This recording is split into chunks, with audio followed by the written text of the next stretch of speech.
Assalamualaikum everyone, welcome to the class. Today we'll read about a chapter from class 6 science which is light, shadow and reflections. So students, first tell me light से आपको क्या याद आता है? What do you recall when you hear the word light? Of course sunlight जो हमें मिलती है या जो अर्थ पे लाइट आती है वो कौन सी होती है? सनलाइट. सो कभी आपने टॉर्च यूज़ किया होगा. जब हम कभी अंधेरे में टॉर्च की लाइट को ऑन करते हैं तो उसकी लाइट आपको कैसे दिखती है और उसका पाथ आपको कैसा दिखता है, वो कैसे जाती है? एकदम स्ट्रेट. सो स्टूडेंट्स, इससे ये प्रूव होता है कि light travels in a straight line. So in today's class will study about light and shadows in detail, but basically we'll start over with luminous and non-luminous objects. So ये दो objects क्या होते हैं, आइए हम पढ़ते हैं. Luminous यानी कि खुद की लाइट होना, जो अपने खुद की लाइट emit करता हो. जैसे कि आप बोल सकते हैं सन, स्टार्स, आप बोल सकते हैं टॉर्च, बल्ब को. So they all are examples of luminous objects जिनकी खुद की लाइट है. और we can say anything which emits light such as torch हो या कैंडल हो या फिर सन और एन इलेक्ट्रिक बल्ब. तो ये सारे एग्जाम्पल्स ल्यूमिनस ऑब्जेक्ट के हैं. So remember they have their own light. So as you know कि टॉर्च की खुद की लाइट होती है, that's why they come under the category of luminous object. I hope it's all clear to you. अब next आप देखिए tree. As you can see in the image, क्या इसकी खुद की लाइट होती है? नो. तो फिर ये हमें दिखता कैसे? क्योंकि जो सन की लाइट उस पर पड़ रही है वो उसे रिफ्लेक्ट कर रहा है और वो हमें दिख रहा है.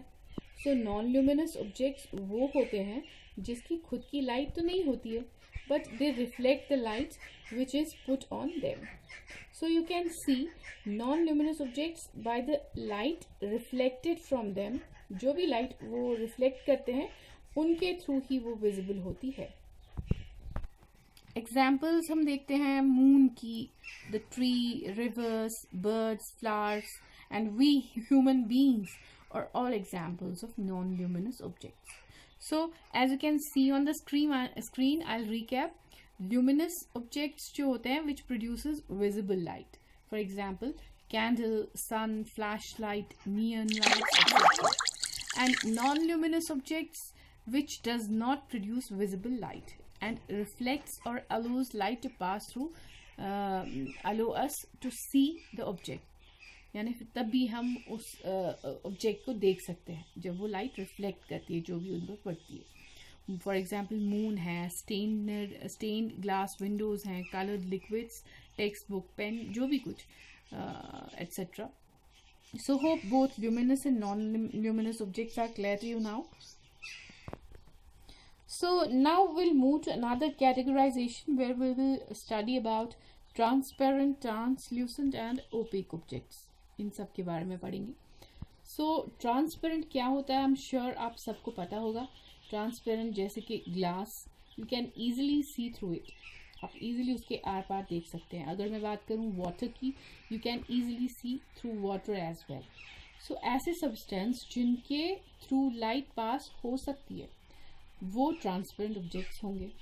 So substances which allows light to pass through them are known as transparent objects. Simple. Now अगर आप आर्ट एंड क्राफ्ट करते हैं तो वहाँ हम ट्रेसिंग पेपर ज़्यादा यूज़ करते हैं या बटर पेपर लेते हैं, उसको ऑयल पेपर भी बोलते हैं. तो क्या आप इसके थ्रू देख सकते हैं? इसके थ्रू थोड़ा बहुत देख सकते हैं. मैं कहूँगी पार्शली देख सकते हैं, नॉट कम्प्लीटली. सो जिनके थ्रू पार्शली देखा जा सकता है उनको हम ट्रांसपेरेंट तो नहीं बोलते, उनको हम क्या बोलेंगे? Translucent objects. So the next categorization is translucent. So substances like tracing paper, oiled paper and ground glass allow some of the light to pass through them. यानी बहुत कम नॉट कम्प्लीटली, जैसे कि मैंने पहले बोला partially, but not enough to help you see through them clearly. यानी इतनी भी लाइट वो पास नहीं करते कि जिससे आप उनके थ्रू कंप्लीटली देख सकते हैं, as you can see in a transparent object. तो क्लियरली आपको उनको नहीं देख सकते हैं, because that allow only some light to pass through, so they are known as translucent. So as you can see in the visual where जिसमें आप देख सकते हैं कि ट्रांसपेरेंट में जो ऑब्जेक्ट्स हैं और ट्रांसल्यूसेंट में जो ऑब्जेक्ट्स हैं, सो ट्रांसपेरेंट में ये हमें पूरा लाइट अपने थ्रू पास होने देता है and we can clearly see through it, but translucent object क्या थोड़ी कम लाइट पास करेंगे, so that's why we see tinted, मतलब टेंटेड हमको दिखता है, पूरा नहीं। और ओपेक ऑब्जेक्ट्स अपने थ्रू लाइट को पास होने ही नहीं देते हैं। सो अगर मैं आपसे पूछूं, am I an example of an opaque object, क्या मेरे थ्रू लाइट पास हो सकती है? नहीं। So yes, I am an example of an opaque object, because मेरे थ्रू लाइट पास नहीं हो सकती है। So substances which do not allow light to pass through them are called opaque objects, जैसे कि वुड है, मेटल है, and most other substances, they are all opaque. सो जैसे यहाँ आप इमेज में देख सकते हैं, मैंने इसको थोड़ा सा जूम करके दिखाया आपको, कि जो ओपेक है, ओपेक में बिल्कुल ही हमें कुछ विजिबल नहीं होता है, बिकॉज लाइट ये अपने थ्रू पास नहीं होने देता है, एज कम्पेयर टू ट्रांसल्यूसेंट। आप देख सकते हो क्लियरली, एंड यहाँ पे भी आप, जैसे कि आप यहाँ कंपैरिजन में देख सकते हैं, ट्रांसपेरेंट जो है उसके थ्रू हम बिल्कुल क्लियरली आर पार देख सकते हैं, एंड ट्रांसल्यूसेंट में हमें थोड़ा बहुत क्लियरली दिख रहा है, उतना भी नहीं। और फिर उसके बाद हम लेंगे ओपेक, तो ओपेक में तो बिल्कुल ही कुछ दिखाई नहीं देता है। सो आई होप कि कैटेगराइजेशन जो ट्रांसपेरेंट, ट्रांसल्यूसेंट और ओपेक का है, ये आपको क्लियर हो गया होगा। सो ट्रांसपेरेंट में हम क्या देखते हैं कि all light passes through, translucent में some of the light, and opaque में नो लाइट पासेस थ्रू। तभी जो ओपेक का है ये हमको बिल्कुल डार्क दिख रहा है, ट्रांसल्यूसेंट का थोड़ा सा हल्का बिल्कुल धुंधला जैसा, और ट्रांसपेरेंट में सी थ्रू बिल्कुल दिख रहा है। So let's proceed next to what is a shadow. Shadow क्या होती है? अगर मैं बात करूं, जब हम शाम के टाइम वॉक कर रहे होते हैं बाहर या रोड पे, तो हमें एक डार्क या ब्लैक कलर का ऐसा लगता है, ब्लैक कलर की एक टाइप ऑफ इमेज बन जाती है, तो that is nothing but a shadow, as you can see in the image as well कि शैडो भी दिख रही है। So how does it form, ये कैसे बनती है? सो जब हम स्ट्रीट लाइट को ब्लॉक कर देते हैं, तो जब भी हम लाइट को ब्लॉक कर देते हैं, तो जो एक ब्लैक कलर का इमेज बनता है, उसी को क्या बोलते हैं? Shadow. So shadow is the dark space behind N opaque object when light is blocked by the object. तो अगर कोई ऑब्जेक्ट लाइट को ब्लॉक कर रहा है, तो एक डार्क या ब्लैक स्पेस क्रिएट होगी, और उसी ब्लैक स्पेस के क्रिएट होने का रीजन है कि लाइट ब्लॉक हो गई है, और उस ऑब्जेक्ट ने लाइट ब्लॉक करी है, तो वो जो ब्लैक स्पेस होगी वो किसकी शेप की होगी? एक्चुअली उसी ऑब्जेक्ट की शेप की होगी। So all this is known as shadow. और ये कब होगा? एक ओपेक ऑब्जेक्ट जब लाइट को ब्लॉक करेगा तब, क्योंकि वो ओपेक है तो वो लाइट को पास होने नहीं देगा, और इसीलिए जो स्पेस यानी कि ब्लैक स्पेस या डार्क स्पेस क्रिएट होगी, वही क्या कहलाती है? शैडो। अब सिंस लाइट जो है वो ट्रैवल करती है इन straight line and can not bend around an opaque object, वो बेंड नहीं हो सकती है, बिकॉज लाइट का जो निज़ाम है वो है स्ट्रेट चलना, it can not light up the space behind it. So this is very correct. हमने पहले भी पढ़ा है कि लाइट जो है that travels in a straight line. So let's suppose कि लाइट जो है does not travel in a straight line, ये सपोज करते हैं हम, it's not happening but let's suppose. तो अगर एक पेन है, एक ओपेक ऑब्जेक्ट, और अगर इसकी शैडो नहीं आनी चाहिए, तो इसके लिए लाइट जो है, लाइट को क्या करना है? बेंड करके पास कर सकती थी।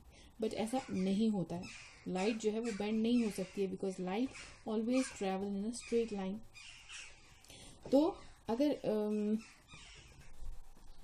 पेन के पास लाइट ब्लॉक हुई है बीइंग एन ओपेक ऑब्जेक्ट, तो अदर साइड क्या आएगा? Shadow. So the reason is light travels in straight line. So I am sure ये आपने ऑब्जर्व किया है कि light travels in straight line. So I hope the concept of the shadow is clear to you. So now with the help of an activity, we'll study further about shadow. So suppose as you can see in the visual, there is a window, जो iron की window है. Now what will happen when sunlight enters through a window with grills, इनमें grills लगे हैं, तो shadow of the grills are formed. तो किन की shadow बनेगी? Grills की. तो ये जो ग्रिल है इसकी शेडो बन जाएगी. ऐसा क्यों होगा? ग्रिल जो है वो क्या है? ओपेक ऑब्जेक्ट है और जो सनलाइट आ रही है वो स्ट्रेट लाइन में ट्रैवल करती है. तो जहाँ जहाँ पे भी ओपेक ऑब्जेक्ट होगा वहाँ से लाइट पास नहीं करेगी और इसीलिए इस विंडो ग्रिल्स के पीछे क्या बन जाएगा? एक ब्लैक स्पेस, जिसको कि हम बोलते हैं shadow. So this dark space behind the object is nothing but a shadow. So now we'll move to shape and size of a shadow. तो अब शेडो का शेप और साइज कौन कौन से फैक्टर्स डिटरमिन करता है हमें वो देखना है. So the size of the shadow change with the distance between the light source and the object. तो लाइट सोर्स और ऑब्जेक्ट का जो डिस्टेंस है अगर वो चेंज होगा तो आपका जो साइज है शेडो का वो भी चेंज होगा ऑटोमेटिकली. तो देखते हैं कैसे चेंज होगा. फर्स्ट है कि as the distance between the light source and the object increases the shadow become smaller. So जैसे ही डिस्टेंस इंक्रीज होगा बिटवीन लाइट सोर्स और ऑब्जेक्ट के बीच में तो शैडो जो है वो छोटा होगा. And on the other hand as the distance between the object and the screen increases the shadow on the screen becomes larger. So अगर हम किसी स्क्रीन के ऊपर शैडो को देख रहे हैं तो जैसे डिस्टेंस बढ़ेगी तो शैडो का साइज बढ़ता जाएगा और जैसे ऑब्जेक्ट स्क्रीन के पास आएगा the shadow becomes smaller. Screen पर shadow छोटी दिखेगी. So the last factor affecting is the shape and size of the shadow will also depend on the angle between the light source and the object. तो अगर different angle से देखेंगे तो size of the shadow will be different. So I hope shape and size of the shadow कैसे affect करते हैं ये factors ये आपको क्लियर हो गया होगा. Hopefully in our next class will study about pin hole camera and move on to further to other sub topics as well. Till then take care and Allah Hafiz.